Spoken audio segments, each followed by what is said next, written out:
بسم الله الرحمن الرحيم وبه نستعين وبحث الأذرعي في قن صغير كافر وبحث الأذرعي ഇമാം അദ്റഈ റഹ്മഹുല്ലാ ബഹ്സായി പറഞ്ഞിരിക്കുന്നു. ബഹ്സ് എന്ന് പറഞ്ഞാൽ മുൻഗാമികളായ ഇമാമിങ്ങൾ, ഒരുപക്ഷെ ഇമാം ഷാഫി റളിയല്ലാഹു തആല എന്ന് തന്നെ, അതല്ലെങ്കിൽ അസ്ഹാബുൽ വുജൂഹിൽപ്പെട്ട മുജ്തഹിദീങ്ങളായ ഇമാമിങ്ങൾ പറഞ്ഞതായ പൊതുവായ ഒരു മസ്അലയിൽ നിന്നും പ്രത്യേകമായ ഒരു മസ്അലയെ കണ്ടെത്തുന്നതാണ് ബഹ്സ്. അഥവാ അത് ഈ ബഹ്സ് ചെയ്ത വ്യക്തിയുടെ അഭിപ്രായമായ അല്ല പരിഗണിക്കപ്പെടുക, മദ്ഹബിൽ പെട്ടതായി തന്നെ പരിഗണിക്കപ്പെടും. പക്ഷേ വ്യത്യാസം എന്താണെന്ന് വെച്ചാൽ, മദ്ഹബിൽ ഈ ഖാസായി പ്രത്യേകമായ മസ്അലക്ക് വ്യക്തമായ പരാമർശം മദ്ഹബിൽ കണ്ടെന്നിരിക്കില്ല. എന്നാൽ ഇത് ഉൾപ്പെടെയുള്ള ഒരു പൊതുവായ വിഷയത്തിൽ, മദ്ഹബിൽ പരാമർശമുള്ള വിഷയത്തിൽ നിന്നും ഈ പ്രത്യേകമായ മസ്അലയുടെ വിധി കണ്ടെത്തി പറയുന്നതിനാണ് ബഹ്സ് എന്ന് പറയുന്നത്. അപ്പോ വ്യക്തമായി മദ്ഹബിൽ ഈ പ്രത്യേക വിഷയത്തിൽ പരാമർശം ഉണ്ടായിരിക്കില്ല, പൊതുവായ പരാമർശത്തിൽ നിന്നും കണ്ടെത്തിക്കൊണ്ട് പിൻഗാമികളായി ഇമാമിങ്ങൾ പറയുന്നതാണ്. അപ്പൊ മദ്ഹബിൽ പെട്ടത് തന്നെ മദ്ഹബിന്റെ ഉസൂലിൽ ഉൾപ്പെടും. പൊതുവായ നിയമങ്ങളിൽ പറഞ്ഞതിൽ നിന്ന് ഖാസായ പ്രത്യേക നിയമത്തിലേക്ക് വിധി കണ്ടെത്തുക എന്നേ ബഹ്സ് കൊണ്ട് ഉദ്ദേശിക്കുന്നുള്ളൂ. ഇഖ്തിയാർ അങ്ങനെയല്ല. ഇഖ്തിയാർ മസ്ഹബിന്റെ ഉസൂലിൽ നിന്നിട്ടും വ്യതിചലിച്ചുകൊണ്ട് പൊതുവായ ദലീലുകളിൽ നിന്നും പിൻഗാമികളായ ഇമാമിങ്ങൾ മസ്അല കണ്ടെത്തി പറയുന്നതിനാണ് മുഖ്താറാക്കുക എന്ന് പറയുന്നത്. അപ്പൊ മുഖ്താർ യഥാർത്ഥത്തിൽ മദ്ഹബിന്റെ പരിധിക്ക് പുറത്താണ്. അത് ആ പറഞ്ഞ ഇമാമിന് മാത്രം ബാധകമേ ആവൂ ഈ മുഖ്താറാണെങ്കിൽ. അത് മദ്ഹബിന് പൊതുവായി ബാധകമല്ല. അതേസമയത്ത് ബഹ്സ് അങ്ങനെയല്ല. ബഹ്സ് മദ്ഹബിന് തന്നെ ബാധകമാണ്. ഈ ഖാസായ വിഷയത്തിൽ മദ്ഹബിന് നസ്സ് ഇല്ലെങ്കിലും മദ്ഹബിന് ആമായ വിഷയത്തിലുള്ള നസ്സിൽ നിന്നും കണ്ടെത്തുന്നതാണ് എന്നർത്ഥം. ആട്ടെ, ഫീ ഖിന്നിൻ സ്വഗൈരിൻ, പ്രായപൂർത്തി എത്താത്ത ഒരു അടിമയെ സംബന്ധിച്ച്. ആള് അടിമയാണ്, പ്രായപൂർത്തി എത്തിയിട്ടില്ല. എന്നാൽ കാഫിരിൻ, കുട്ടി കാഫറുമാണ്. അങ്ങനെ കുട്ടി കാഫറാന്ന് ഇരിക്കുന്നത്, അതായത് കുട്ടിയുടെ മാതാപിതാക്കൾ മുസ്ലിം ആയിട്ടില്ല, അതാ പറഞ്ഞതിന്റെ അർത്ഥം. പ്രായപൂർത്തി എത്തുന്നതുവരെ മക്കൾക്ക് വിധി കൊടുക്കുക അവരുടെ രക്ഷിതാക്കളുടെ അടിസ്ഥാനത്തിലാണ്. ഉമ്മയും ബാപ്പയും മുസ്ലിം ആണെങ്കിൽ കുട്ടി മുസ്ലിമാണെന്ന് പറയും, ഉമ്മയും ബാപ്പയും കാഫറാണെങ്കിൽ കുട്ടി കാഫറാണെന്നും പറയും. ഇതാണ് പ്രായപൂർത്തി എത്തുന്നത് വരെയുള്ള വിധി.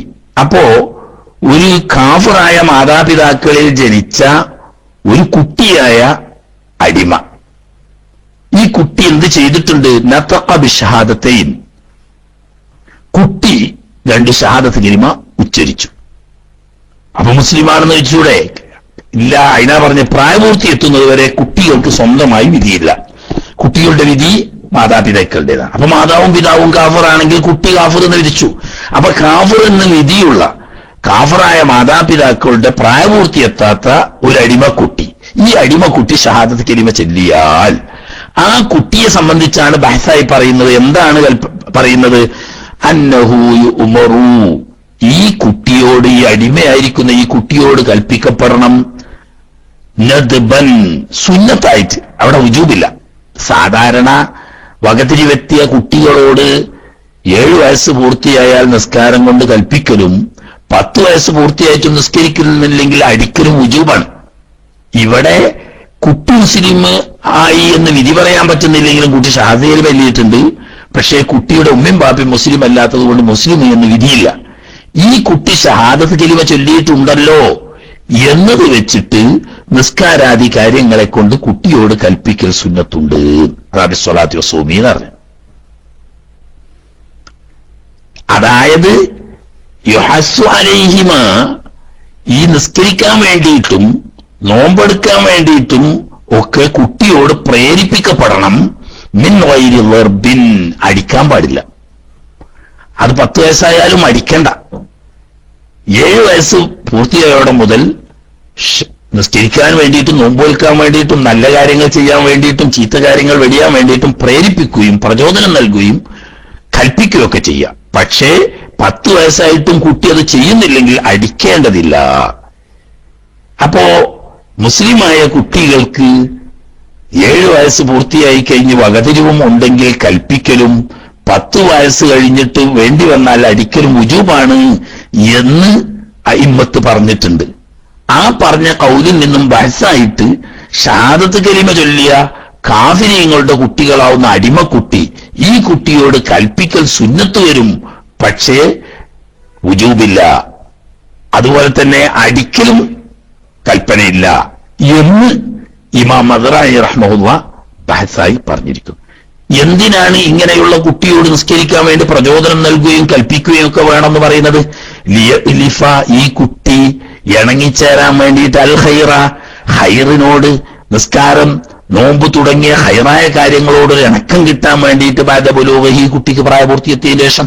കാരണം ഈ ചെല്ലിയ ഷഹാദത്ത് കലിമ ഇപ്പോൾ പരിഗണിക്കില്ലെങ്കിലും കുട്ടി പ്രായപൂർത്തിയെത്തിയിട്ട് വീണ്ടും ആ കുട്ടി അത് ആവർത്തിച്ചു ചെല്ലുകയാണെങ്കിൽ കുട്ടി മുസ്ലിമാവുമല്ലോ. അപ്പോ പ്രായപൂർത്തിയെത്തിയതിനു ശേഷം ഷഹാദത്ത് കലിമയിൽ അവിടെ നിന്ന് അങ്ങോട്ട് തുടങ്ങുമ്പോൾ ഒരു പുതിയ തുടക്കമാവണ്ട.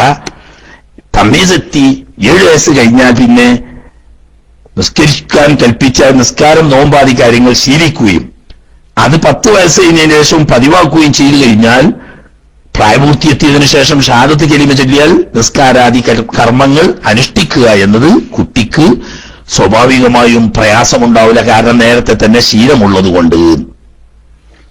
സംഗതി വൈൻ അബൽ ഖിയാസുകാലിക്ക എന്ന് നേരെ നമ്മുടെ മദ്ഹബിന്റെ ഖിയാസുകളെ നോക്കുമ്പം കാഫിറിനോട് നിസ്കരിക്കാൻ കൽപ്പിക്കാൻ പാടില്ല.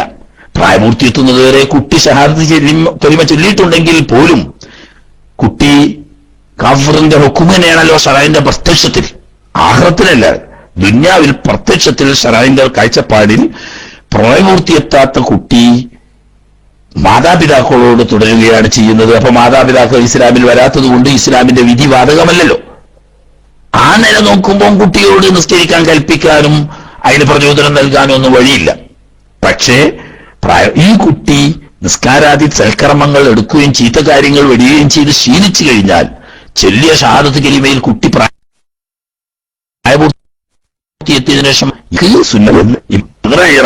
ബഹസായി പറഞ്ഞിട്ടുണ്ട്. ഇന്ദഹ ആ ഇമാം മദ്റാഹി റഹ്മഹുല്ലാഹ് തങ്ങളുടെ ആ ഉദ്ധരണി ഇവിടെ അവസാനിച്ചു. ഇനി വിഷയം നേരിട്ട് തന്നെ വരിക. വേജിബു അയ്ളൻ നിസ്കരിക്കാൻ നോമ്പ് നോൽക്കാനും കൽപ്പിക്കൽ വുജൂബാണ്. 10 വയസ്സ് കഴിഞ്ഞിട്ടും വേണമെങ്കിൽ അടിക്കൽ വുജൂബാണെന്ന് പറഞ്ഞതിന്റെ പുറമെ വുജൂബാണ് അലാമമ്മറ മേൽ പറയപ്പെട്ട രക്ഷിതാക്കളുടെ മേൽ, മാതാപിതാക്കൾ, അതുപോലെ പിതാമഹന്മാര്, പിതാമഹികൾ, മാതാമഹികൾ തുടങ്ങിയ രക്ഷിതാക്കൾ അവരില്ലെങ്കിൽ വസിയത്ത് ചെയ്യപ്പെട്ടവരില്ലെങ്കിൽ പിന്നെ കയ്യുമുണ്ടാവും, ഇമാമ് നിശ്ചയിച്ച ആള്. ഇങ്ങനെയുള്ള രക്ഷിതാക്കളുടെ മേലില് വുജൂബാണ്. എന്ത്? നഹ്യുഹു ഈ വകതിരിവെത്തിയ കുട്ടിയെ വിരോധിക്കൽ. എന്തിനെ തൊട്ട്? അനിൽ മുഹറമാത്തി ഹറാമാക്കപ്പെട്ട കാര്യങ്ങളെ തൊട്ട് വിരോധിക്കലും. അപ്പോ നിസ്കാരം നോമ്പും പ്രധാനപ്പെട്ടതായതുകൊണ്ട് എടുത്തു പറഞ്ഞു എന്നേ ഉള്ളൂ. മറിച്ച് 7 വയസ്സെത്തി പ്രായപൂർത്തിയെത്തിയ ഒരു കുട്ടി, ആ കുട്ടിയോട് ദീനിൽ കൽപ്പിക്കപ്പെട്ട നല്ല കാര്യങ്ങളോ കൊണ്ടൊക്കെ ഉപദേശിക്കലും 10 വയസ്സായിട്ടും അത് ശീലിക്കുന്നില്ലെങ്കിൽ വേണ്ടി വന്നാൽ അടിക്കലും കൽപ്പിക്കപ്പെട്ടതുപോലെ മറ്റ് സ്വാലിഹായ അമാലുകൾ കൊണ്ടും കുട്ടിയോട് കൽപ്പിക്കണം എന്നത് മാത്രമല്ല, വലിയ പ്രായപൂർത്തിയെത്തിയ ആളുകൾ ചെയ്യാൻ പാടില്ലാത്ത ഹറാമായ കാര്യങ്ങൾ കുട്ടികളിൽ നിന്ന് കണ്ടാൽ 7 വയസ്സ് മുതൽ വിരോധിക്കുകയും 10 വയസ്സായിട്ടും അത് ആവർത്തിക്കുകയാണെങ്കിൽ ആവശ്യമെങ്കിൽ അടിക്കുകയും ചെയ്യണം എന്ന്. അപ്പോ നിസ്കാരം പ്രത്യേകം എടുത്തു പറഞ്ഞു എന്നല്ലാതെ നിസ്കാരത്തിനെ മാത്രം ബാധിക്കുന്നതല്ല, നല്ല കാര്യങ്ങളെ കൊണ്ട് കൽപ്പിക്കുകയും ചീത്ത കാര്യങ്ങളെ കൊണ്ട് വിരോധിക്കുകയും ചെയ്യുക എന്ന് പറയുന്ന പട്ടിക തമ്മീസുള്ള 7 വയസ്സായ കുട്ടിയോട് മുതൽ തുടങ്ങിയിട്ട് എന്നും പ്രായപൂർത്തിയെത്തുന്നത് വരെ വേണ്ടതാണ് എന്നർത്ഥം. മാത്രവുമല്ല വതഅലീമുഹു ഈ കുട്ടിക്ക് പഠിപ്പിച്ചു കൊടുക്കലും വുജൂബാണ്. അൽവാജിബാത്തി ഇസ്ലാമിൽ നിർബന്ധമായ ഫർളായ കാര്യങ്ങളൊക്കെ അവിടെ നിന്ന് അങ്ങോട്ടുള്ളത് പിന്നെ പഠിപ്പിക്കൽ നല്ലതാണ് എന്നല്ലാതെ വുജൂബാവൂല. ഒരു മനുഷ്യൻ സാധാരണയായി അവന്റെ ജീവിതത്തിൽ അറിഞ്ഞിരിക്കേണ്ട ഫർള് ഐനായ ഇൽമ്, 3 ഇൽമ് പറഞ്ഞില്ലേ? തഅല്ലമൻ ഇൽമൻ യുസഹ്ഹിഹു ത്വാഅതൻ വഅഖീദതൻ വമുസക്കിയൽ ഖൽബി ഇസ്തുലാ ഹാദി സലാസത്തു ഫർളു ഐനിൻ ഫഅലമൻ വഅമൽ ബിഹാ തഹസുൽ നജാത്തുൻ വഅത്തിലാ എന്ന് ബഹുമാനപ്പെട്ട ഇമാം മഖ്ദൂം തങ്ങൾ പറഞ്ഞതുപോലെ 3 ഇൽമുകൾ ഉജൂബാണ്. ഒന്ന് ഫർളായ കാര്യങ്ങൾ അഥവാ ഫർളായ കാര്യങ്ങൾ സഹിയാകാൻ ആവശ്യമായ കാര്യങ്ങൾ, ഇസ്ലാമിൽ വിരോധിക്കപ്പെട്ട ഫർളായ കാര്യങ്ങളെ പറ്റിയും കൽപ്പിക്കപ്പെട്ട ഫർളായ കാര്യങ്ങളെ പറ്റിയിട്ടുമുള്ള അറിവ്. അഖീദ സഹിഹാൻ ആവശ്യമായ സാമാന്യമായ അറിവ്.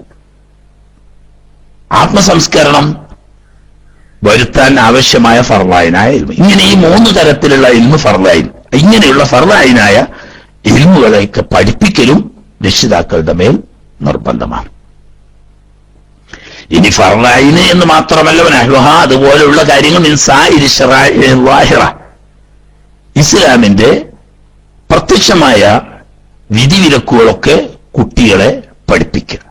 അതുകൊണ്ടാണ് നമ്മൾ 5 വയസ്സായ കുട്ടികളെ തന്നെ മദ്രസയിൽ ചേർക്കുന്നത്. കാരണം എന്താ? 5ഉം 6ഉം വയസ്സ് കഴിഞ്ഞ് 5 വയസ്സ് കഴിഞ്ഞ് 6ആം വയസ്സിൽ 1ആം ക്ലാസ്സിൽ ചേർത്തിയ കുട്ടി 7 വയസ്സാവുമ്പോഴേക്ക് 2 ക്ലാസ് കഴിഞ്ഞ് 3ആം ക്ലാസ്സിൽ പ്രവേശിച്ചു. 3ആം ക്ലാസ്സിൽ പ്രവേശിക്കുമ്പോഴേക്ക് തന്നെ അത്യാവശ്യപ്പെട്ട നിസ്കാരത്തിന്റെ ഷർത്ത്, ഫർള്, നിസ്കാരം ബാത്തിലാവുന്ന കാര്യങ്ങൾ, നിസ്കാരത്തിൽ ചൊല്ലേണ്ടതായ ഫർളായ അതുപോലെ തന്നെ മുഅക്കദായ സുന്നത്തായ ദിക്റുകൾ എന്നിവയൊക്കെ പഠിക്കുന്നു.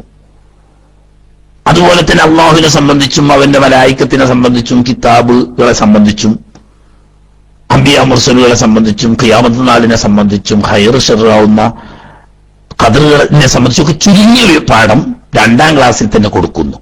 കാരണം 3ആം ക്ലാസ്സിൽ ഈ കുട്ടി എത്തുമ്പോഴേക്ക് നിസ്കാരാദി കാര്യങ്ങളെ കൊണ്ട് കൽപ്പിക്കേണ്ട പ്രായമായി. അപ്പോഴേക്ക് തന്നെ സാമാന്യം അറിവുകൾ കൊടുക്കുക. അവിടെ നിന്ന് അങ്ങോട്ടാണ് കൽപ്പിക്കൽ നിർബന്ധമാവുന്നത്. അതുകൊണ്ട് 3ആം ക്ലാസ് മുതൽ അല്പം വിശദമായി തന്നെ ഈ ഫർളായ കാര്യങ്ങൾ കുട്ടിയെ പഠിപ്പിക്കാൻ നമ്മൾ പഠിപ്പിക്കണം എന്ന് നിർബന്ധമായി പറയാത്തത് അത് പലർക്കും അസൗകര്യം വരും. ഈ ഒരു ബാധ്യത ഏറ്റെടുത്തുകൊണ്ടാണ് ഫർള് കിഫായിയായ നിലക്കാണ് നമ്മുടെ നാടുകളിലൊക്കെ പ്രാഥമിക മദ്രസകൾ വ്യാപകമായി നടത്തി വരുന്നത്. ഇനി ശറഈന്റെ പ്രത്യക്ഷമായ വിധിവിലക്കുകളൊക്കെ പഠിപ്പിക്കണം എന്ന് പറഞ്ഞ പോലെ സുന്നത്തായ മുഅക്കദായ സുന്നത്തായ കാര്യങ്ങളാണെങ്കിലും ശരി, ഉദാഹരണം സിവാക്കിൻ മിസ്വാക്ക് ചെയ്യുക എന്ന് പറഞ്ഞ വളരെ പ്രത്യക്ഷമായ എല്ലാവർക്കും അറിയുന്ന വളരെ ഫലപ്രദമായ ഒരു സുന്നത്താണ്. അതുകൊണ്ട് കുട്ടികളോട് കൽപ്പിക്കണം, അത് പഠിപ്പിക്കുകയും വേണം. തന്നെയല്ല പഠിപ്പിക്കുകയും വേണം, അമ്രുഹുലിദാലിക്ക് ഇത്തരം കാര്യങ്ങളൊക്കെ ചെയ്യാൻ വേണ്ടിയിട്ട് കുട്ടിയോട് കൽപ്പിക്കുകയും വേണം. അങ്ങനെ നിസ്കാരം കൊണ്ട് തുടങ്ങി നിസ്കാരവുമായി ബന്ധപ്പെട്ട കാര്യങ്ങൾ, നോമ്പ്, മറ്റ് കാര്യങ്ങൾ, ഇങ്ങനെ ഒരു കുട്ടി ഒരു മുസ്ലിം എന്ന നിലക്ക് ജീവിതത്തിൽ പകർത്തേണ്ട കാര്യങ്ങൾ എന്തൊക്കെയാണെന്ന് സാമാന്യമായ അറിവ് പഠിപ്പിക്കുകയും അത് കൽപ്പിച്ചുകൊണ്ടും വേണ്ടി വന്നാൽ 10 വയസ്സിന് ശേഷം അടിച്ചുകൊണ്ടും ശീലിപ്പിക്കുകയും തെറ്റായ കാര്യങ്ങൾ പൊതുവായി ചെയ്യാൻ പാടില്ലാത്തതിനെ സംബന്ധിച്ച് കുട്ടിക്ക് പഠിപ്പിച്ചു കൊടുക്കുകയും അത് ഉപേക്ഷിക്കാൻ വേണ്ടി കൽപ്പിക്കുകയും പിന്നീട് വേണ്ടി വന്നാൽ അടിക്കുകയും ചെയ്യുക. ഈ കൽപ്പനയും അതുപോലെ തന്നെ വേണ്ടി വന്നാൽ അടിക്കുകയും ചെയ്യേണ്ട ഈ ബാധ്യത വലായന്തഹി വുജൂബു മാമറ, മേൽപറയപ്പെട്ട കാര്യങ്ങൾ പഠിപ്പിക്കലും പരിശീലിപ്പിക്കലും വുജൂബാണ്. ആണ് മാമറ. 2 കാര്യം, പഠിപ്പിക്കുകയും വേണം, അത് പരിശീലിപ്പിക്കുകയും വേണം എന്ന് പറഞ്ഞ് ഈ ബാധ്യത നിറവേറില്ല. അലാമറ, മേൽ പറയപ്പെട്ട രക്ഷിതാക്കളുടെ മേൽ ഉള്ള കടമ വീടുകയില്ല. ഇല്ല ബിബുലൂഹി, ഈ കുട്ടി പ്രായപൂർത്തി എത്തിയാലല്ലാതെ. എങ്ങനെ പ്രായപൂർത്തി എത്തണം? കുട്ടിക്ക് പ്രായപൂർത്തി എത്തിയോണ്ട് കാര്യമില്ല. റഷീദൻ, കുട്ടി ദീനും ദുനിയാവും സുരക്ഷിതനായ നിലക്ക് പ്രായപൂർത്തി എത്തുമ്പോഴേ രക്ഷിതാക്കളുടെ മേൽ പറയപ്പെട്ട കടമ ഒഴിവാവുകയുള്ളൂ. അപ്പൊ ഒരു കുട്ടിയെ എന്നൊക്കെ നമ്മൾ അങ്ങനെ വിട്ട് പിന്നെ വലുതായപ്പോ കുട്ടി വയക്കുന്നത് കണ്ടാല് എന്താപ്പ നമ്മൾ കാട്ടിന് ഒന്നിനാത്രം പോകുന്നില്ലേ, കുട്ടിയാണെങ്കിൽ എന്തെങ്കിലും ചെയ്യേനി എന്ന് പറഞ്ഞിട്ട് കാര്യമില്ല. ചെറുപ്പം മുതലേ കുട്ടിക്ക് വകതിരിവ് എത്തിയത് മുതൽക്ക് തന്നെ നല്ല കാര്യങ്ങൾ പഠിപ്പിക്കുകയും ചീത്തയെ സംബന്ധിച്ച് മനസ്സിലാക്കി കൊടുത്തത് ചെയ്യാൻ പാടില്ലെന്ന് നിരോധിക്കുകയും ചെയ്യുകയും 7 വയസ്സ് മുതൽക്ക് അത് ജീവിതത്തിൽ ശീലിപ്പിക്കുകയും 9 വയസ്സ് മുതൽക്ക് ഒന്നുകൂടി കർക്കശമായി അത് ശീലിപ്പിക്കുകയും 10-ാം വയസ്സ് മുതൽ വേണ്ടി വന്നാൽ അടിക്കുകയും ചെയ്തുകൊണ്ട് കുട്ടി പഠിച്ച് പരിശീലിച്ച് പ്രായപൂർത്തി എത്തുന്ന സമയത്ത് ദീനിയായ കാര്യങ്ങളിലും ദുന്യവിയായ കാര്യങ്ങളിലും മോശമല്ലാത്ത നിലക്ക് പ്രായപൂർത്തി എന്നല്ല ചെയ്യേണ്ട കാര്യങ്ങൾ ചെയ്യാനും ഉപേക്ഷിക്കേണ്ട കാര്യങ്ങൾ ഉപേക്ഷിക്കാനും ഉള്ള ഒരു അവസ്ഥ കുട്ടിക്ക് എത്തിയിരിക്കണം. അങ്ങനെ ദീനും ദുനിയാവും സുരക്ഷിതമാവുന്ന നിലക്ക് പ്രായപൂർത്തി എത്തിയെങ്കിൽ മാത്രമേ രക്ഷിതാവിന്റെ കടമ വിടൂ. അതല്ലാതെ കുട്ടിക്ക് പ്രായപൂർത്തി എത്തി എന്നതുകൊണ്ട് മാത്രം രക്ഷിതാവിന്റെ കടമ വിടുന്നില്ല. പ്രായപൂർത്തി എത്തുമ്പോൾ അങ്ങനെയാണ്. അതായത് ദീനിലും സുരക്ഷിതത്വമുണ്ട്, ദുനിയാവിലും സുരക്ഷിതത്വം ഉണ്ടാകുക എന്ന് പറഞ്ഞാൽ ഹറാമായ മാർഗത്തിൽ സമ്പാദിക്കുക, ഹറാമിലേക്ക് ചെലവഴിക്കുക, അതുപോലെ ഈ സമ്പത്തിന്റെ നിലയും വരെയും കണക്കാക്കാതെ എന്തെങ്കിലുമൊക്കെ കാട്ടുക തുടങ്ങിയ അവസ്ഥ ഉണ്ടാവാൻ പാടില്ല. നിസ്കാരാദികൾ അബാദത്തുകളും തെറ്റായ കാര്യങ്ങൾ വെടിയലും മാത്രം പോരാ, ദുന്യവിയായിരിക്കുന്ന കാര്യത്തിലും ഒരു സൂക്ഷ്മതയും ശ്രദ്ധയും ഉത്തരവാദിത്വ ബോധവും ഒക്കെ ഉണ്ടാവണം. ആ നിലക്ക് പരിശീലിപ്പിച്ച് പ്രായപൂർത്തിയെത്തിയാൽ രക്ഷിതാവിന്റെ കടമ വീടി. ഇല്ലെങ്കിൽ കുട്ടിക്ക് എത്ര വയസ്സായാലും രക്ഷിതാവിന്റെ ഉത്തരവാദിത്വം നിലനിൽക്കുക തന്നെ ചെയ്യും. അപ്പൊ ഈ പറഞ്ഞ കാര്യങ്ങളൊക്കെ അവിടെ പഠിപ്പിക്കാൻ ഇപ്പൊ ഉമ്മാക്കും പാപ്പാക്കും കഴിയില്ലെങ്കിൽ പിന്നെ പുറത്തു കൊണ്ടുപോയി അയക്കണം. ആകുമ്പോ പിന്നെ എന്ത് വേണ്ടി വരും? ഫീസ് കൊടുക്കേണ്ടി വരും. ഉജ്റത്തു തഅലീമിഹി ദാലിക, മേൽ പറയപ്പെട്ട കാര്യങ്ങളൊക്കെ കുട്ടിയെ പഠിപ്പിക്കാൻ വേണ്ടി വരുന്ന ഫീസ്, അതിനു വേണ്ട വാടക, ചെലവ്. ഇത് നല്ല ഖുർആൻ പഠിപ്പിക്കാനോ അല്ല ആദാബി മറ്റ് ദീനിയായ ദുന്യവിയായ അദബുകളൊക്കെ പഠിപ്പിക്കാൻ ആവശ്യമായ വാടക, ഫീസ്, ഫീമാലിഹി, കുട്ടിക്ക് തന്നെ ധനം ഉണ്ടെങ്കിൽ കുട്ടിയുടെ ധനത്തിൽ നിന്ന് തന്നെയാണ് ചെലവഴിക്കേണ്ടത്. കാരണം അതുകൊണ്ടുള്ള ഫലം കുട്ടിക്കാണല്ലോ. ദീനിയായ കാര്യങ്ങൾ പഠിച്ചാലും അതുകൊണ്ടുള്ള ഫലം നേരിട്ട് കിട്ടുന്നത് കുട്ടിക്കാണ്. ദുന്യവിയായിരിക്കുന്ന കാര്യങ്ങൾ അതിന്റെ അറിവും ചിട്ടയും മര്യാദയും പഠിച്ചാൽ അതുകൊണ്ടും കിട്ടുന്ന ഗുണം കുട്ടിക്കാണ്. അതുകൊണ്ട് ഈ പഠിപ്പിക്കാൻ വേണ്ടി വരുന്ന ഫീസിനും കുട്ടിയുടെ ധനത്തിൽ നിന്ന് തന്നെയാണ് ചെലവഴിക്കേണ്ടത്. ഇനി കുട്ടിക്ക് ധനം ഇല്ലെങ്കിലോ സുമ്മാലാബിഹി, കുട്ടിക്ക് അങ്ങനെ സമ്പത്തൊന്നുമില്ല, എന്നാൽ പിതാവ് സാമ്പത്തികമായി കഴിവുള്ള ആളാണെങ്കിൽ പിതാവാണ് ഇങ്ങനെ കുട്ടിയെ പഠിപ്പിക്കാൻ വേണ്ട ഫീസ് ചെലവഴിക്കേണ്ടത്. വാപ്പല്ല, അല്ലെങ്കിൽ വാപ്പാക്ക് കഴിവില്ല, എന്നാ പിന്നെ ഉമ്മിഹി, ഉമ്മാക്ക് കഴിവുണ്ടെങ്കിൽ ഉമ്മ ചെയ്യണം. അങ്ങനെ രക്ഷിതാക്കൾ കുട്ടിക്ക് സ്വത്തുണ്ടെങ്കിൽ കുട്ടിയുടെ സ്വത്തിൽ നിന്ന് രക്ഷിതാക്കൾ കുട്ടിക്ക് വേണ്ടി ചെലവഴിച്ചുകൊണ്ട് പഠിപ്പിക്കണം. കുട്ടിക്ക് കഴിവില്ലെങ്കിൽ വാപ്പ ഉണ്ടെങ്കിൽ വാപ്പ ഇല്ലെങ്കിൽ അല്ലെങ്കിൽ വാപ്പക്ക് കഴിവില്ലെങ്കിൽ ഉമ്മ, അങ്ങനെ രക്ഷിതാക്കൾ അവരുടെ ധനത്തിൽ നിന്നും. ഇനി അതുമില്ലെങ്കിൽ പിന്നെ ഗവൺമെന്റ്, മുസ്ലിം ഗവൺമെന്റ് ഉണ്ടെങ്കിൽ പൊതുമസ്ലഹത്തിന്റെ ഫണ്ടിൽ നിന്നിട്ടും മുസ്ലിം ഗവൺമെന്റാണ് അതിന് ചെലവഴിക്കേണ്ടത്. നമ്മുടെ നാട് പോലെയുള്ള മുസ്ലിം ഗവൺമെന്റും ഇല്ലെങ്കിൽ പിന്നെ അഹ്ലുൽ ഹല്ല് വൽ അഖ്ദ് എന്ന് പറയുന്ന നാട്ടിലെ കൈകാര്യകർത്താക്കളുടെ മേലാണ് ആ ബാധ്യത. ഈ ബാധ്യത നിറവേറ്റാനും കൂടി വേണ്ടിയിട്ടാണ് നമ്മുടെ നാടുകളിലൊക്കെ പ്രാഥമിക വിദ്യാഭ്യാസം നൽകുന്ന മദ്രസകൾ സ്ഥാപിക്കുകയും അതിനുവേണ്ടി പ്രത്യേകിച്ച് മാനേജിംഗ് കമ്മിറ്റിയെ തെരഞ്ഞെടുക്കുകയും ചെയ്യുന്നത്. അങ്ങനെ മാനേജിംഗ് കമ്മിറ്റിയുടെ മേൽനോട്ടത്തിൽ ഫീസ് കൊടുക്കാൻ കഴിവുള്ളവരോട് അവരുടെ കഴിവിനനുസരിച്ച് ഫീസ് സ്വീകരിക്കുകയും ഫീസ് കൊടുക്കാൻ കഴിവില്ലാത്ത ആളുകളുടെ മക്കളെ കൂടി ഏറ്റെടുത്ത് ഫായിലുൽ ഖൈറായിരിക്കുന്ന നല്ല കാര്യങ്ങൾ ചെയ്യുന്ന കഴിവുള്ള ആളുകളിൽ നിന്നിട്ട് അതിനു വേണ്ട വിഹിതം പിരിവെടുത്തുകൊണ്ട് ഉസ്താദുമാരുടെ ശമ്പളവും മറ്റു കാര്യങ്ങളും ഒക്കെ നിർവഹിച്ച് കഴിവില്ലാത്ത ആളുകളുടെ മക്കളെ കൂടി പഠിപ്പിക്കാൻ വേണ്ട സംവിധാനം ഒരുക്കുക എന്ന് പറയുന്നത് ഗവൺമെന്റ് ഇല്ലാത്ത സാഹചര്യത്തിൽ അഹ്ലുൽ ഹല്ല് വൽ അഖ്ദ് എന്ന് പറയുന്ന നാട്ടിലെ കൈകാര്യകർത്താക്കളുടെ മേൽ ബാധ്യതയായിട്ട് വരും. ആട്ടെ, ഇപ്പോ കുട്ടികളുടെ വിഷയം പൊതുവെ പറഞ്ഞപ്പം ഇമാം അദ്റായിയുടെ ഒരു പ്രത്യേക ബഹ്സ് എന്ന നിലക്ക് അമുസ്ലിമായ മാതാപിതാക്കൾക്ക് ജനിച്ച പ്രായപൂർത്തിയെത്താത്ത വകതിരിവുള്ള അടിമയായ കുട്ടിയുടെ ഒരു വിധി കൂട്ടത്തിൽ പറഞ്ഞു എന്ന് മാത്രം. ഇനി പറയട്ടെ, തംബീഹും, ഒരു പ്രത്യേക ഓർമ്മപ്പെടുത്തൽ. ദക്കർ സംആനിയും, ഇമാം സംആനി റഹ്മഹുല്ലാ പറഞ്ഞു, ഫീ സൗജത്തിൻ, ഒരു ഭാര്യയുടെ വിഷയത്തിൽ എങ്ങനത്തെ സൗജത്താണ്? സഗീറത്തിൻ, ചെറിയ കുട്ടിയ. ഇന്നലെ പറഞ്ഞല്ലോ, ഇസ്ലാമിന്റെ കാഴ്ചപ്പാടിൽ വിവാഹപ്രായം എന്ന് പറയുന്നത് ജനിച്ചത് മുതൽ മരിക്കുന്നത് വരെയാണ്. ജനിക്കുന്നതിന് മുമ്പ് വിവാഹം പറ്റൂല, മരിച്ചു കഴിഞ്ഞാൽ പിന്നെ വിവാഹം പറ്റൂല. ജീവിച്ചിരുന്നാ മതി. പ്രസവിച്ച അന്ന് തന്നെ പെൺകുട്ടിയെ നിക്കാഹ് ചെയ്തു കൊടുക്കുകയോ ആൺകുട്ടിയെ കൊണ്ട് കെട്ടിക്കുകയോ രണ്ടും ചെയ്യാവുന്നതാണ്. അപ്പോ പ്രായപൂർത്തിയെത്താത്ത, ഇപ്പൊ നമ്മളെ ഇന്ത്യൻ ഭരണഘടന അനുസരിച്ചുള്ള പ്രായപൂർത്തിയല്ല കേട്ടോ. ഇന്ത്യൻ ഭരണഘടന അനുസരിച്ച് പ്രായപൂർത്തി എന്ന് പറഞ്ഞാൽ 18 വയസ്സ്. അതിന്റെ ഇടക്ക് 5 മക്കളുണ്ടായിരുന്നെങ്കിലും ആള് പ്രായപൂർത്തിയെത്താത്ത ആള് എന്ന് തന്നെയാണ് പറയാം. അത് തോന്നിയാസാണ്. അതിനെപ്പറ്റി നമ്മളിപ്പോ പറയണില്ല. ഏതായാലും ഇസ്ലാമിന്റെ കാഴ്ചപ്പാടിൽ ഒരു പെണ്ണിനെ നിക്കാഹ് ചെയ്തു കൊടുക്കാൻ ബാപ്പയോ വല്യാപ്പയോ ആവുന്ന മുജ്ബിറായ വലിയുണ്ടെങ്കിൽ കുട്ടിക്ക് പ്രായപൂർത്തി എത്തണം എന്ന് എവിടെയും പറഞ്ഞിട്ടില്ല. ഏത് പ്രായത്തിലുള്ള കുട്ടിയും കെട്ടിക്കാം. അപ്പൊ ഒരു 4-5 വയസ്സായ അല്ലെങ്കിൽ 5-6 വയസ്സായ ഒരു കുട്ടിയെ, ഒരു പെൺകുട്ടിയെ വിവാഹം ചെയ്തിരുന്നു എന്ന് വെക്കട്ടെ. എന്നാൽ 7 വയസ്സെത്തിയിട്ടുള്ള കുട്ടിക്ക് വകതിരിവുണ്ടാകും. എന്നാൽ ദാത്തി അബവൈനി, കുട്ടിക്കാണെങ്കിൽ ഉമ്മയും ബാപ്പയും ഉണ്ട് താനും. പ്രായപൂർത്തി എത്തിയിട്ടില്ല, 7 വയസ്സായിട്ടുള്ള കുട്ടിക്ക് ഉമ്മയും ബാപ്പയുണ്ട്. എന്നാൽ ഇവിടെ ഭർത്താവും ഉണ്ട്, ഈ പെണ്ണിന് ഉമ്മയും ബാപ്പയും അവരും ഉണ്ട്. ആരാണ് കുട്ടിയെ കൽപ്പിക്കുകയും വേണ്ടി വന്നാൽ ശിക്ഷിക്കുകയും ചെയ്യേണ്ടത്?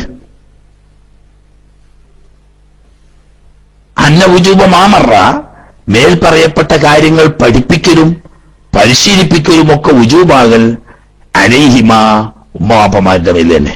കാരണം കുട്ടി പ്രായപൂർത്തി എത്താത്തോടത്തോളം രക്ഷിതാക്കളുടെ മേൽനോട്ടത്തിൽ തന്നെയാണ്. അപ്പൊ ഭർത്താവ് ഉണ്ടല്ലോ എന്ന് നോക്കിയിട്ട് കാര്യമില്ല. ഈ വിഷയങ്ങളൊക്കെ പഠിപ്പിക്കുകയും പരിശീലിപ്പിക്കുകയും ചെയ്യേണ്ടത് ഉമ്മവാപ്പമാരാവുന്ന രക്ഷിതാക്കളുടെ മേലാണ് കടമ. ഇനി രക്ഷിതാക്കൾ ഇല്ലെങ്കിലോ? ഇല്ലെങ്കിൽ പിന്നെ ഫസൗജി, പിന്നെ ഭർത്താവിന്റെ മേലാണ് കടമ. ബാപ്പല്ല, ഉമ്മയില്ല, കുട്ടിക്കാണെങ്കിൽ പ്രായപൂർത്തി എത്തിയിട്ടുമില്ല. എന്നാൽ കുട്ടിക്ക് ആവശ്യമായ കാര്യങ്ങൾ പഠിപ്പിക്കുക, പരിശീലിപ്പിക്കുക തുടങ്ങിയ ബാധ്യതകളൊക്കെ ഭർത്താവിന്റെ മേലാണ്. ഇതാണ് ഇപ്പൊ ഇമാം സമ്മാൻ റളിയല്ലാഹു തആല എന്ന് പറഞ്ഞത്. ഈ പറഞ്ഞതിൽ ഏറെയുള്ളത് ഇപ്പൊ എന്താന്ന് വെച്ചാൽ, ഒരു കുട്ടിയാണ്, അതോടുകൂടി കുട്ടിക്ക് ഉമ്മയും ബാപ്പയുണ്ട്, ഭർത്താവും ഉണ്ട് എങ്കിൽ അവിടെ ഈ കാര്യങ്ങൾ പഠിപ്പിക്കുകയും പരിശീലിപ്പിക്കുകയും ചെയ്യേണ്ടത് ഉമ്മ ബാപ്പമാരുടെ ബാധ്യതയാണ്. ഉമ്മയും ബാപ്പ ഇല്ലാത്ത സാഹചര്യത്തിൽ മറ്റ് രക്ഷിതാക്കളിലേക്ക് ഏൽപ്പിക്കുന്നതിനേക്കാൾ ഈ ഉത്തരവാദിത്വത്തിന്റെ ബാധ്യത ഭർത്താവിനാണ് എന്നാണ് ഇപ്പൊ പറഞ്ഞതിന്റെ അർത്ഥം.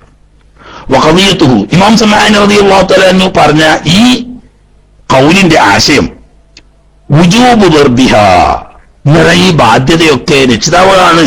രക്ഷിതാവ് ഇല്ലാത്ത സാഹചര്യത്തിൽ ഭർത്താവാണെന്ന് പറയുമ്പോ വേണ്ടി വന്നാൽ ഈ കുട്ടിയാവുന്ന ഭാര്യയെ 10 വയസ്സായിട്ടും നിസ്കാരാദി കാര്യങ്ങൾ ചെയ്യാതിരുന്നാൽ അതിനുവേണ്ടി അടിക്കുക, അതുപോലെ തന്നെ വിരോധിക്കപ്പെട്ട കാര്യങ്ങൾ ചെയ്താൽ അത് ഉപേക്ഷിക്കാൻ വേണ്ടി അടിക്കുക, ഇതുകൂടി ഭർത്താവിന്റെ ബാധ്യത വരും.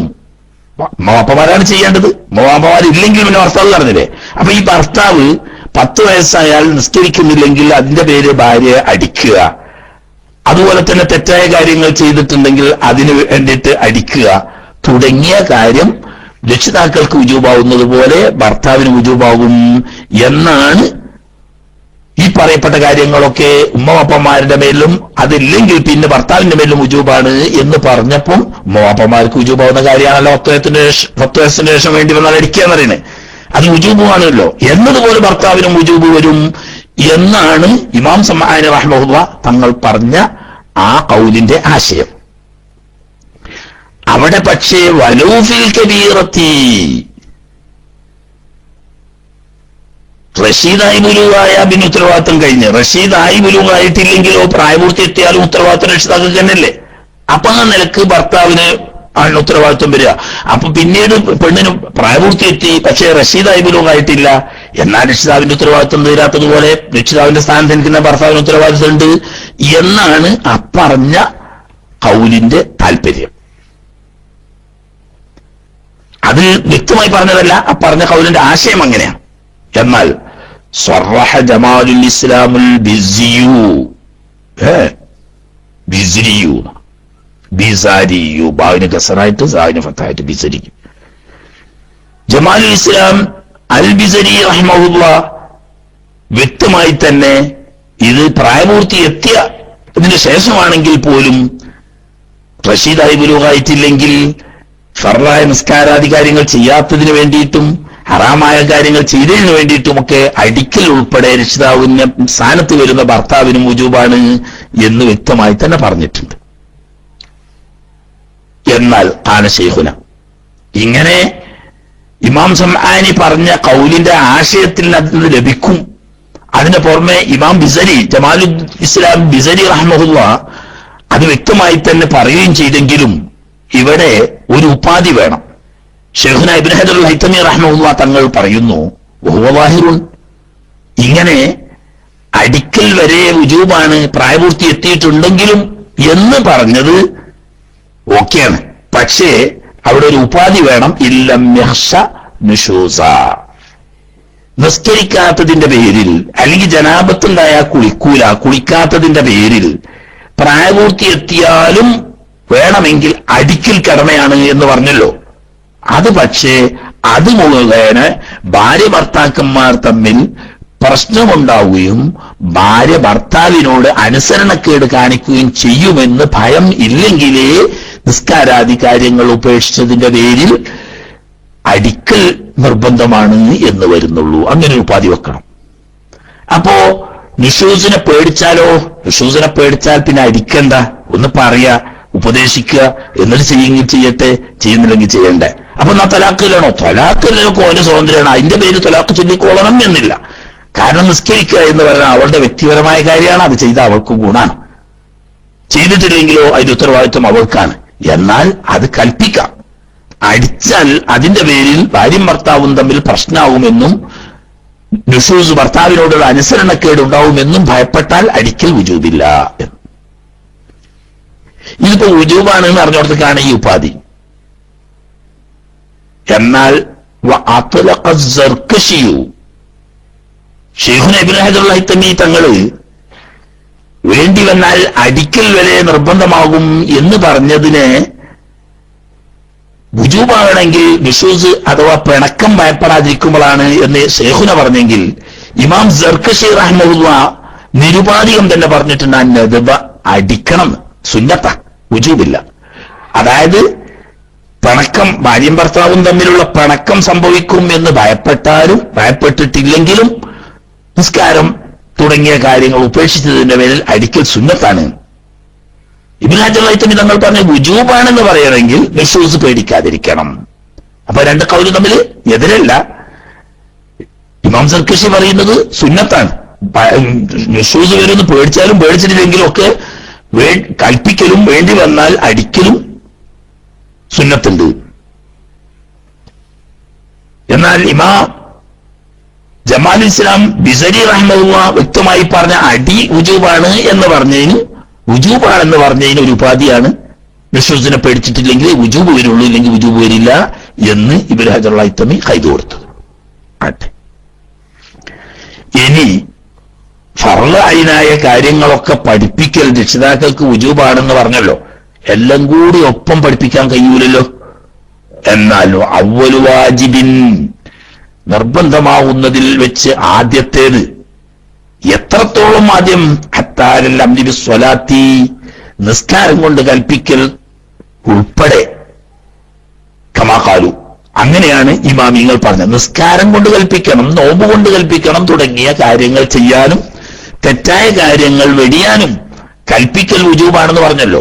അതിന്റെ ഒക്കെ മുമ്പ് ആദ്യമായി രക്ഷിതാക്കൾക്ക് വുജൂബാവുന്ന അലൽ ആബായി, പിതാക്കളുടെ മേൽസുമാരാമറ, പിതാവില്ലെങ്കിൽ പിന്നെ പിതാവും മാതാവും ഇല്ലെങ്കിൽ വസിയത്ത് ചെയ്യപ്പെട്ടവരുണ്ടെങ്കിൽ അവര്, അതില്ലെങ്കിൽ കാവി നിയമിച്ചതായിരിക്കുന്ന ഖയ്യിമ്, ഇങ്ങനെ ഉത്തരവാദപ്പെട്ട രക്ഷിതാക്കളുടെ മേൽ ആദ്യമായി വുജൂബാവുന്നത് തഅലീമുഹു അൽ മുമയ്യിസ്, ഈ വകതിരിവ് എത്തിയതായ കുട്ടികളെ പഠിപ്പിക്കൽ വുജൂബാവും. എന്ത്? അന്ന നബിയന മുഹമ്മദൻ സ്വല്ലല്ലാഹു അലൈഹി വആലിഹി വസല്ലം, നമ്മുടെ തിരുനബി സ്വല്ലല്ലാഹു അലൈഹി വസല്ലം തങ്ങൾ ബുഇസ ബിമക്കത വവുലിദ ബിഹാ, മക്ക ശരീഫിൽ ജന്മം കൊണ്ടവരും മക്കായിൽ വെച്ച് തന്നെ നബിയായി നിയോഗിക്കപ്പെട്ടവരുമാകുന്നു എന്നും വദുഫിന ബിൽ മദീനത്തി വമാത ബിഹാ, മദീന ഷരീഫിൽ വെച്ച് വഫാത്താവുകയും ആ മദീന ഷരീഫിന്റെ പുണ്യമായ മണ്ണിൽ തന്നെ അവിടെ മറമാടപ്പെടുകയും ചെയ്യപ്പെട്ടിരിക്കുന്നു എന്ന് തുടങ്ങി ഹബീബ് റസൂലുള്ളാഹി സ്വല്ലല്ലാഹു അലൈഹി വസല്ലമ തങ്ങളെ സംബന്ധിച്ചുള്ള സാമാന്യ അറിവ് പഠിപ്പിക്കലാണ് ഏറ്റവും ആദ്യമായി വുജൂബാവുന്നത് എന്ന്. അപ്പോ നേരത്തെ നമ്മൾ പറഞ്ഞു, ഒരു മുസ്ലിമായ മനുഷ്യൻ അറിഞ്ഞിരിക്കേണ്ട ഫർള് ഐനായ ഇൽമുകളൊക്കെ പഠിപ്പിക്കൽ വുജൂബാണ്. അതിന്റെ പുറമെ ശറഈയായ പ്രത്യക്ഷമായ അറിവുകളൊക്കെ, അത് സുന്നത്ത് ഉൾപ്പെടെയുള്ള കാര്യങ്ങളൊക്കെ പഠിപ്പിച്ചു കൊടുക്കലും രക്ഷിതാക്കൾക്ക് വുജൂബാണ്. എന്നാൽ എല്ലാം കൂടി ഒന്നിച്ച് പഠിപ്പിച്ചു കൊടുക്കാൻ പറ്റൂലല്ലോ. ക്രമപ്രകാരം പഠിപ്പിക്കുമ്പോൾ ഏറ്റവും ആദ്യം മുൻഗണന കൊടുക്കേണ്ടത് മഹാനായ ഹബീബ് അഷ്റഫുൽ ഖൽഖ് സ്വല്ലല്ലാഹു അലൈഹി വസല്ലമ തങ്ങളെ സംബന്ധിച്ചാണ്. അതുകൊണ്ടാണ് തൊട്ടിലിൽ നിന്ന് തന്നെ അത് പഠിക്കാൻ വേണ്ടി പഴയ കാലത്തൊക്കെ ഉള്ള ഉമ്മമാര് കുട്ടികൾക്ക് താരാട്ട് പാടുമ്പോൾ തന്നെ അല്ലാ അല്ലാ മാഷാ അല്ലാ ലാ ഖുവത ഇല്ലാ ബില്ലാ, നമ്മുടെ നബിയെ പെറ്റത് മക്ക മാത മുഹമ്മദ് ബിൽ മദീന എന്നിങ്ങനെ അല്ലാഹുവിനെ കുറിച്ചും മഹാനായ നബി സല്ലല്ലാഹു അലൈഹി വസല്ലമ തങ്ങളുടെ പേരും ജനിച്ച സ്ഥലവും വഫാത്തായ നാടും തുടങ്ങിയത് കുട്ടികളെ തൊട്ടിലിട്ടുകൊണ്ട് താരാട്ട് പാടി തന്നെ പഠിപ്പിച്ചിരുന്നു. അത് കഴിഞ്ഞ് കുട്ടികൾക്ക് കൊച്ചു കഥകൾ പറഞ്ഞു കൊടുക്കുമ്പോൾ മഹാനായ നബി സല്ലല്ലാഹു അലൈഹി വസല്ലമ തങ്ങളെ പരിചയപ്പെടുത്തുന്ന കൊച്ചു കഥകളിലൂടെ നബി സല്ലല്ലാഹു അലൈഹി വസല്ലമ തങ്ങളുടെ മഹബ്ബത്തിലേക്ക് കൊണ്ടുവരാൻ ശ്രമിക്കുക. സമീപകാലത്ത് വഫാത്തായ പ്രസിദ്ധ പണ്ഡിതനും നേതാവുമായിരുന്ന ബഹുമാനപ്പെട്ട മുഹമ്മദ് അബ്ദു യമാനി നവ്വറല്ലാഹു മർഖദഹു, മഹാനവറുകളുടെ പ്രസിദ്ധമായ ധാരാളം ഗ്രന്ഥങ്ങളുണ്ട്. അതിൽപ്പെട്ട ഒന്നാണ് അല്ലിമു ഔലാദക്കും മഹബ്ബത്ത് റസൂലില്ലാഹി സ്വല്ലല്ലാഹു അലൈഹി വസല്ലം. നിങ്ങളുടെ മക്കൾക്ക് തിരുനബി സ്വല്ലല്ലാഹു അലൈഹി വസല്ലം തങ്ങളുടെ മഹബ്ബത്തിന് ആവശ്യമായ കാര്യങ്ങൾ പഠിപ്പിക്കണം. അതിൽ അദ്ദേഹം പറയുന്നുണ്ട്, ഞങ്ങളുടെ ഉമ്മ യഥാർത്ഥത്തിൽ അക്ഷരാഭ്യാസമില്ലാത്തവരായിരുന്നു, എന്നാൽ വലിയ പണ്ഡിതയും, എഴുതാനൊന്നും അറിയില്ല. പക്ഷേ പിതാവിൽ നിന്നും മാതാവിൽ നിന്നും കേട്ടുപഠിച്ച വലിയ അറിവിന്റെ ഉടമയായിരുന്നു. അങ്ങനെ ആ ഉമ്മ കഥകളിലൂടെ മഹാനായ നബി സല്ലല്ലാഹു അലൈഹി വസല്ലം തങ്ങളെ കുറിച്ചും അവിടുത്തെ ഉമ്മഹാത്തുൽ മുഅ്മിനീങ്ങളാവുന്ന പത്നിമാരെ കുറിച്ചും അവിടുത്തെ മക്കളെ കുറിച്ചും അഹ്ലുബൈത്തിനെ കുറിച്ചും സഹാബാ കിറാമുകളെ കുറിച്ചും കഥകളിലൂടെ പഠിപ്പിച്ച് ഞങ്ങളുടെ കുടുംബത്തിലെ കുട്ടികൾക്ക് മുഴുവനും ഇത്തരം കാര്യങ്ങളിൽ ആഴമേറിയ അറിവും അവരോടുള്ള മഹബ്ബത്തും ഉണ്ടായത് ഉമ്മയുടെ കൊച്ചു കഥകളിലൂടെയായിരുന്നു. ഇങ്ങനെ ആദ്യമായി ഇസ്ലാമിന്റെ ബാലപാഠങ്ങൾ പഠിപ്പിക്കാൻ തുടങ്ങുന്നതിന്റെ മുമ്പായി തിരുനബി സല്ലല്ലാഹു അലൈഹി വസല്ലം തങ്ങളെ സംബന്ധിച്ച് സാമാന്യമായ അറിവ് കൊടുക്കൽ രക്ഷിതാക്കളുടെ മേൽ വുജൂബാണ്. അതിനുശേഷം ബാക്കി കാര്യങ്ങളൊക്കെ. ഇനി ഇതുവരെ ആമുഖം പറഞ്ഞ വിഷയത്തിലേക്ക് കടന്നു വരാം. ഫസ്ലുൻ ഫീ ശുറൂത്തി സ്വലാഹ്, നിസ്കാരത്തിന്റെ ഷർത്തുകളെ കുറിച്ച് പറയുന്ന ഫസ്ലാണ്. നിസ്കാരം എന്ന ബാബ്, ആ ബാബിന്റെ ഒരു പ്രത്യേക ഫസ്ലാണ് നിസ്കാരത്തിന്റെ ഷർത്തുകൾ എന്നത്. ഉപാധി എന്നാണ് ഷർത്തിന് നേരെ പരിഭാഷപ്പെടുത്തുന്നത്. എന്നാൽ സാങ്കേതികമായി അതിന് പല അർത്ഥങ്ങളും പറയാറുണ്ട്. ഇവിടെ അതിന്റെ ഒരു ഉദ്ദേശാർത്ഥാ പറയുന്നത്. അശ്ശർത്തു, ഷർത്ത് എന്നാൽ മാ യുതവഖഫു അലൈഹി സിഹത്തു സ്വലാ, നിസ്കാരം സഹീഹാവണമെങ്കിൽ അനിവാര്യമായ കാര്യം.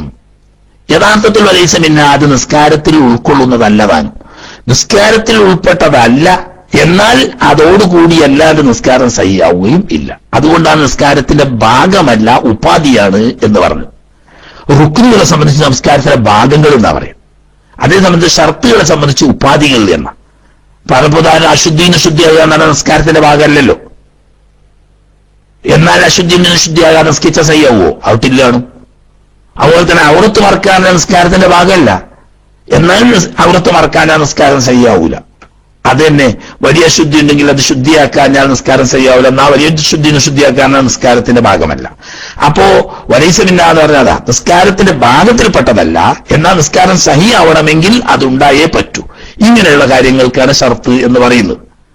എന്നാൽ ഷർത്ത് പറയുന്നതിന് മുമ്പ് ആദ്യം ഫർദ് പറഞ്ഞുകൂടേനോ? അതിന് പറയുന്നു ഖുദ്ദിമത്തു ശുറൂതു അലൽ അർക്കാനി, ഷർത്തുകൾ ബന്ധിക്കപ്പെട്ടു അലൽ അർക്കാനി ഫർളുകളെക്കാൾ. അതിന്റെ കാരണം എന്താ? ഈ ഷർത്തുകളാണ് ഔലാബി തഖ്ദീമി മുന്തിക്കൽ കൊണ്ട് ഏറ്റവും കടപ്പെട്ടത്. എല്ലാം നേരത്തെ ഉണ്ടാവേണ്ടതാ, അതോടുകൂടി നിസ്കാരത്തിൽ നിലനിൽക്കേണ്ടതുമാണ്. റുക്നുകൾ നിസ്കാരത്തിൽ മാത്രമേ ഉണ്ടാവുന്നുള്ളൂ, അതിന് മുമ്പ് ഉണ്ടാകുന്നില്ല. ഇപ്പൊ ഉദാഹരണം പറഞ്ഞാൽ അതാ വുളു നിസ്കരിക്കുന്നതിന് മുമ്പ് എടുക്കണമല്ലോ, നിസ്കാരം കയ്യോളും നനക്കും വേണം. അതുപോലെ തന്നെ നജസ് ഉണ്ടെങ്കിൽ നജസിൽ നിന്ന് നേരത്തെ നിസ്കാരത്തിൽ പ്രവേശിക്കുന്നതിന് മുമ്പ് നജസിൽ നിന്ന് ശുദ്ധിയാവണം, നിസ്കാരം കയ്യോളും നജസിൽ നിന്ന് ശുദ്ധിയായിരിക്കുകയും വേണം. അതുപോലെ തന്നെ ഔറത്ത് മറക്കൽ, നിസ്കാരത്തിൽ പ്രവേശിക്കുന്നതിന് മുമ്പ് തന്നെ ഔറത്ത് മറക്കണം, നിസ്കാരം കഴിയുന്നത് വരെ ഔറത്ത് മറച്ചവനായി നിലനിൽക്കണം. ഖിബിലക്ക് മുന്നിൽ നിസ്കരിക്കുന്നതിന് മുമ്പ് തന്നെ ഖിബിലക്ക് മുന്നിട്ട് നിന്നിട്ടാണ് നിസ്കാരം തുടങ്ങേണ്ടത്, എന്നാൽ നിസ്കാരം കഴിയുന്നത് വരെ ഖിബിലക്ക് മുന്നിട്ട് കൊണ്ടായിരിക്കുകയും വേണം. അപ്പോ ആദ്യമേ ഉണ്ടാകേണ്ടതും കഴിയുന്നത് വരെ നിലനിൽക്കേണ്ടതുമായതുകൊണ്ട് ആദ്യം അത് പറയാ എന്ന് വെച്ചു. അതിന്റെ കാരണം എന്താ? അതാണ് മുന്തിക്കൽ കൊണ്ടിട്ട് ഔല എന്ന് പറയാൻ കാരണം. ഇത് ഷർത്ത് എന്നാൽ മാ യജിമു തഖ്ദീമുഹു അല സ്വലാത്തി, നിസ്കാരത്തിനേക്കാൾ മുന്തിക്കൽ നിർബന്ധമാവുന്നതും ആണ്. വസ്തിംറാറുഹു ഫിഹാ, നിസ്കാരത്തിൽ അത് നിലകൊള്ളൽ നിർബന്ധമായത്. നിസ്കാരത്തിന് മുമ്പുണ്ടാവും വേണം, നിസ്കാരത്തിൽ നിലകൊള്ളുകയും വേണം. അതേസമയത്ത് ഫർളുകൾ റുക്നുകൾ അങ്ങനെയല്ല, നിസ്കാരത്തിന് മുമ്പ് അത് ഉണ്ടാകുന്നില്ല, നിസ്കാരത്തിൽ മാത്രമാണ് അത് ഉണ്ടാകുന്നത്. അപ്പൊ അതുകൊണ്ട് മുമ്പേ ഉണ്ടാകേണ്ടത് ആദ്യം പറഞ്ഞു, പിന്നീട് നിസ്കാരത്തിലുള്ള റുക്നുകളും പറയും. ഇങ്ങനെയുള്ളതൊക്കെ എപ്പോഴും അറിയുന്നതും എപ്പോഴും പറയുന്നതുമാണ്. കൂടുതൽ വിശദീകരിക്കുന്നില്ല, ആവശ്യമുള്ളവർ പിന്നീട് സംശയം ചോദിക്കാവുന്നതാണ്.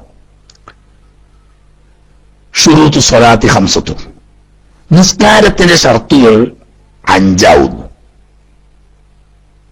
എന്ന് പറഞ്ഞാൽ നിസ്കാരത്തിന് പ്രത്യേകമായുള്ള ഷർത്തുകൾ 5. മറ്റൊക്കെ ഇബാദത്തിന് വേറെ 4 ഷർത്ത് കൂടി ഉണ്ട്. അങ്ങനെ കൂട്ടിയാൽ 9 ഷർത്താണ് നിസ്കാരത്തിന്. ഇമാമിങ്ങൾ അങ്ങനെ തന്നെ പലരും 9 ഷർത്തുണ്ട് നിസ്കാരത്തിന് എന്ന് പറഞ്ഞ മഹാന്മാര് ഉണ്ട് കാണും.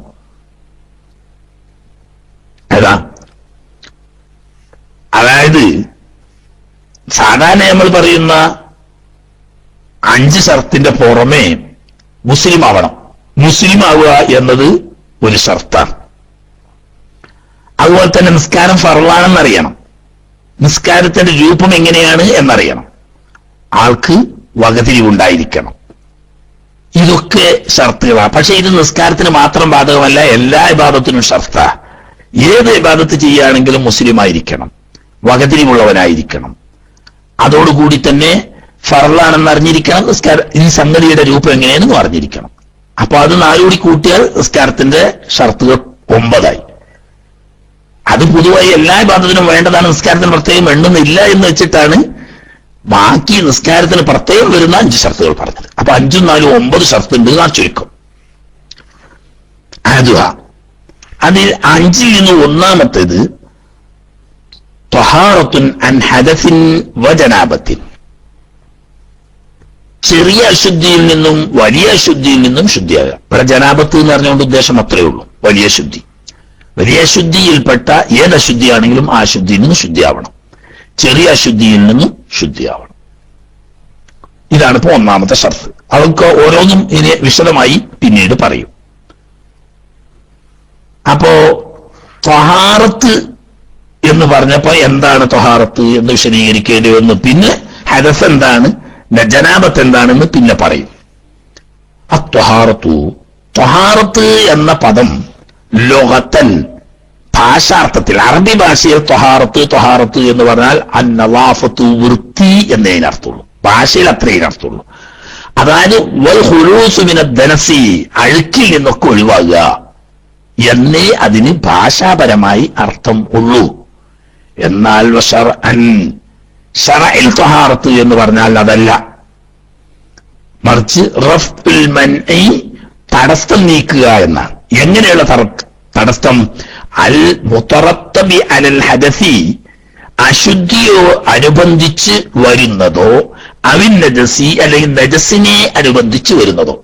എന്നാൽ നജസ് ഉണ്ടായിക്കഴിഞ്ഞാൽ അതിനോടനുബന്ധിച്ച് വരുന്ന ഒരു തടസ്സം, അല്ലെങ്കിൽ അശുദ്ധി ഉണ്ടായിക്കഴിഞ്ഞാൽ അത് മുഖേന ഉടലെടുക്കുന്ന ഒരു തടസ്സം, പ്രതിബന്ധം. ഈ പ്രതിബന്ധം നീങ്ങുക, അതിനെ ഉയർത്തിക്കളയുക എന്നതാണ് ത്വഹാറത്ത്. അപ്പോ ചെറിയതോ വലിയതോ ആയ അശുദ്ധി ഉണ്ടായാൽ ത്വഹാറത്ത് വേണം. ചെറിയ ശുദ്ധിയുള്ളവർക്ക് ചെയ്യാൻ പാടില്ലാത്ത കാര്യങ്ങൾ ചെയ്യണമെങ്കിൽ അതിന്റെ തടസ്സം നീങ്ങണം. നജസ് മുഖേന, നജസായാൽ നജസുള്ളവർക്ക് ചെയ്യാൻ പറ്റാത്ത കാര്യങ്ങൾക്കൊക്കെ തടസ്സമായി നജസ്. അപ്പൊ ആ തടസ്സം നീങ്ങാൻ ആവശ്യമായ നജസിൽ നിന്ന് ശുദ്ധിയാക്കൽ, അതൊക്കെ തഹാറത്ത. അപ്പോ നജസ്, അശുദ്ധി എന്നിവയുടെ മേൽ തുടർത്തപ്പെടുന്ന പ്രതിബന്ധം, ആ പ്രതിബന്ധത്തെ ഉയർത്തുക എന്നാണ് ത്വഹാറത്തിന്റെ അർത്ഥം. ഫലൂല ഒന്നാമത്തേത് അൽ മൻഉൽ മുതറത്തബു അലൽ ഹദസി, അശുദ്ധിയോടനുബന്ധിച്ച് വരുന്ന തടസ്സം എന്ന് പറയുന്നത് അത്വഹാറത്തു അനിൽ ഹദസി, ചെറിയ ശുദ്ധിയിൽ നിന്നിട്ട് ശുദ്ധിയാക്കൽ. അത് അൽ വുദൂ, വുദൂ ചെയ്യലാണ്.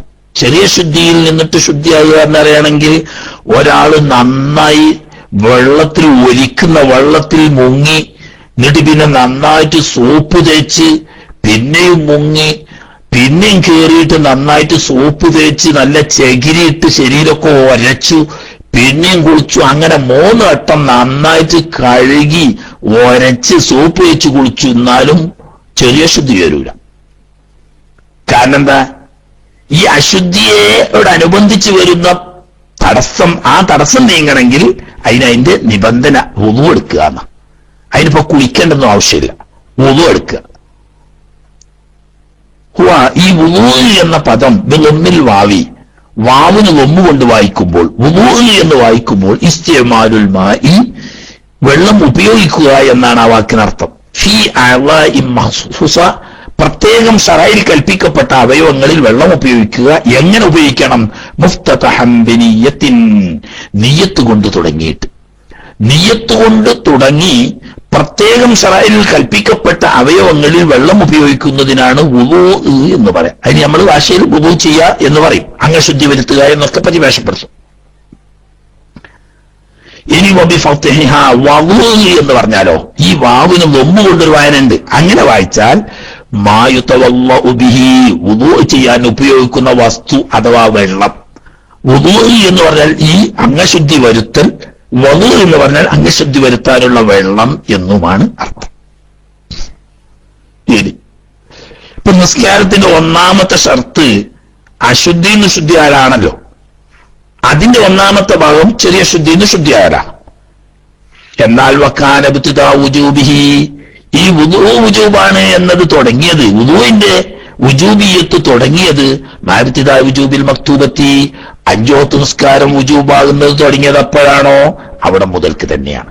അപ്പൊ നിസ്കാരം വുജൂബായതോടുകൂടി തന്നെ വുദൂഉം വുജൂബായിട്ടുണ്ട്. കാരണം ജിബ്രീൽ അലൈഹിസ്സലാം വന്നുകൊണ്ട് ആദ്യം തിരുനബി സല്ലല്ലാഹു അലൈഹി വസല്ലം തങ്ങൾക്ക് വുദൂ ചെയ്ത് കാണിച്ചു കൊടുക്കുകയും അതുപോലെ വുദൂ ചെയ്യാൻ നിർദ്ദേശിക്കുകയും ചെയ്ത് തിരുനബി സല്ലല്ലാഹു അലൈഹി വസല്ലം അതനുസരിച്ച് വുദൂ ചെയ്തു. എന്നിട്ട് ജിബ്രീൽ അലൈഹിസ്സലാം നിന്ന് ഇമാമായി നിസ്കരിച്ച് കാണിച്ചു കൊടുക്കുകയും അതുപോലെ നബി സല്ലല്ലാഹു അലൈഹി വസല്ലം തങ്ങൾ തുടർന്ന് നിസ്കരിക്കുകയും ചെയ്തു. അപ്പൊ നിസ്കാരം തുടങ്ങിയപ്പോ തന്നെ വുദൂഉം ഫർളായി കൽപ്പിച്ചിട്ടുണ്ട്. ലൈലത്തുൽ ഇസ്റ മുമ്പ് വിശദമായി പറഞ്ഞതാ. അവിടെ നിൽക്കട്ടെ, ഇനി വുദൂവിന്റെ ഷർത്തുകൾ അതൊക്കെ എപ്പോഴും കിട്ടുന്നതാ. എന്നാലും ഓതി പോകുമ്പോൾ ആരെങ്കിലുമൊക്കെ ഭാരത്ത് ശ്രദ്ധിക്കുന്നുണ്ടെങ്കിൽ അവർക്കൊരു ചെറിയൊരു പരിചയത്തിന് ആയി ചെയ്ത്, തന്നെയല്ല മുമ്പ് ഓതാൻ സാധിക്കാതെ വന്ന ആളുകൾക്ക് ചെറുതായിട്ടൊക്കെ ഒന്ന് കിതാബ് മനസ്സിലാക്കാനോ ബന്ധപ്പെടാനോ ഒക്കെ ഉള്ള ചെറിയൊരു പരിചയം കിട്ടാൻ അത്ര മതി. ഇനി ഇൻഷാ അല്ലാഹ് ഇതുമായി ബന്ധപ്പെട്ടതോ അല്ലാത്തതോ ആയ ഫിഖ്ഹിയായ കാര്യങ്ങളെ സംബന്ധിച്ചുള്ള സംശയ നിവാരണത്തിന്റെ സമയമാണ്. പ്രിയപ്പെട്ട സുഹൃത്തുക്കൾ, ഈ സമയം വെറുതെ ഓരോരുത്തർ വന്നുകാണ്ട് ആവശ്യമില്ലാത്ത എന്തെങ്കിലും ചോദിക്കുന്നത് പരമാവധി ഒഴിവാക്കി പഠിക്കാൻ വേണ്ടി, അറിഞ്ഞിരിക്കാൻ വേണ്ടി, തെറ്റുകൾ തിരുത്താൻ വേണ്ടി സദുദ്ദേശത്തോടു കൂടി മൈക്കിലേക്ക് വന്ന് സംശയങ്ങൾ ചോദിക്കാൻ. എന്നാൽ ചോദിച്ചവർക്ക് പഠിക്കാന്ന് മാത്രമല്ല, ഇത് കേട്ടിരിക്കുന്ന ധാരാളം സത്യവിശ്വാസികളുണ്ട്. നേരിട്ട് കമ്പ്യൂട്ടറിന്റെ മുന്നിലിരിക്കുന്നവർ കുറെ പരിമിതമാണെങ്കിലും അതിനേക്കാളൊക്കെ എത്രയോ കൂടുതൽ റേഡിയോ, മൊബൈലിലൂടെ റേഡിയോ കേൾക്കുന്നവരായിരിക്കും. അവർക്കും ഒക്കെ ഫലപ്രദമാകണം. അപ്പോ ചോദിക്കുന്നവർക്കും പറയുന്നവർക്കും കേൾക്കുന്നവർക്കും ഒക്കെ ഫലപ്രദമാകണം എന്ന സദുദ്ദേശത്തോടു കൂടി മൈക്കിൽ വന്ന് ചോദിക്കുക. അല്ലാഹു തആല നല്ലത് പഠിക്കാനും പകർത്താനും തൗഫീഖ് തന്ന് അനുഗ്രഹിക്കുമാറാകട്ടെ. ബിറഹ്മതിക യാ അർഹമർ റഹീമീൻ. ദുആ വസിയത്തോടെ ചോദ്യകർത്താക്കൾക്ക് വേണ്ടി മൈക്ക് കൈമാറുന്നു.